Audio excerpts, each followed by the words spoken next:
தலைவருடைய பர்சனல் விஷயங்களை கொச்சப்படுத்தி பேசுகிற அளவுக்குலாம் பேச வச்சார் ஆட்களை வச்சு. இனிமேல் நம்ம வந்து ஒத்து போகிறது பெட்டர்.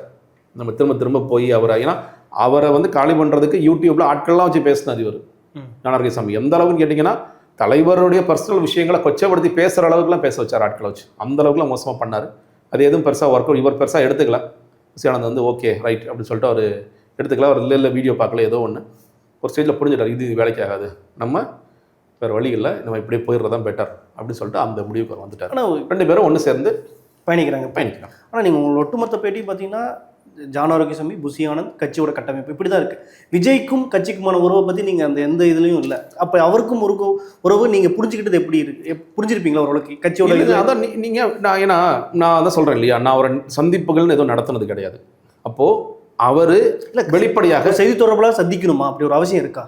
ஒரு தலைவர்கிட்ட போய் நான் உட்கார்ந்து பேசும்போது, தலைவர் உங்களோட விஷன் என்னவா இருக்குது, நீங்கள் ஒரு கட்சி ஆரம்பிச்சிருக்கீங்க, ரொம்ப சந்தோஷம், உங்கள் கட்சியில் நாங்களும் பயணிக்கிறோம், உங்களுடைய பார்வை என்னவா இருக்குது, நாங்கள் என்ன பேசணும்னு விரும்புகிறீங்க, நாங்கள் பேசுகிறது சரியாக இருக்கா இல்லையா அப்படிங்கிறத ஒரு செய்தி தொடர் எல்லா கட்சியில் இருக்கிற செய்தி தொடர்பாளருக்கு தினம் மீட்டிங் நடக்குது. நீங்கள் பார்த்துருப்பீங்க.